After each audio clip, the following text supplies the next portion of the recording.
بار بار اللہ کے سامنے ہاتھ اٹھا کر روتے ہیں، گڑ گڑاتے ہیں، اللہ کے سامنے آنسو بہاتے ہیں، اس سے اپنی خواہش بتاتے ہیں، دل کی بات بتاتے ہیں، اس سے مانگتے ہیں کہ اب تو سن لے مولا، مگر وہ پھر بھی نہیں سنتا۔ کیوں؟ کیا اللہ ہماری دعا نہیں سنتا؟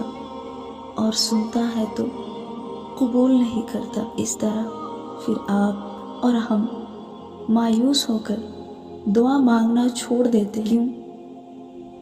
جبکہ ہمیں مانگتے رہنا چاہیے، مگر ہم نا امید ہو جاتے ہیں اور پھر سوچ لیتے ہیں کہ اب مجھے دعا نہیں مانگنا کیونکہ اللہ تو سنتا ہی نہیں۔ حالانکہ ہمیں ایسا نہیں کرنا چاہیے، بلکہ مسلسل دعا مانگتے رہنا چاہیے۔ کسی نہ کسی دن دعا رنگ تو لائے گی، لیکن ہمارے اندر ایک بیماری ہے، جلد بازی، صبر نہ کرنے کی۔ آپ اللہ سے دعا مانگتے رہیں، وہ ایک نہ ایک دن ضرور قبول کرے گا۔ پتہ ہے اللہ ہماری دعا قبول کیوں نہیں کرتا؟ چلیے ایک مثال آپ سوچ لیں کہ آپ کو کسی سے بہت زیادہ محبت ہے، آپ چاہیں گے کہ وہ آپ کے پاس رہے، اس کا زیادہ وقت آپ کے پاس گزرے، آپ اسے دور کرنا نہیں چاہیں گے۔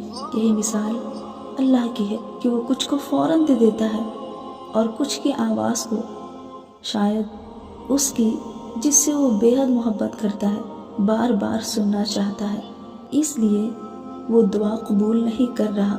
وہ چاہتا ہے کہ آپ کو تھوڑی دیر اپنے پاس اور روکے رکھے، آپ کی آواز کو سننا چاہتا ہے، آپ کی گڑ گڑاہٹ کو سننا چاہتا ہے، آپ کی گریہ زاری سے خوش ہوتا ہے۔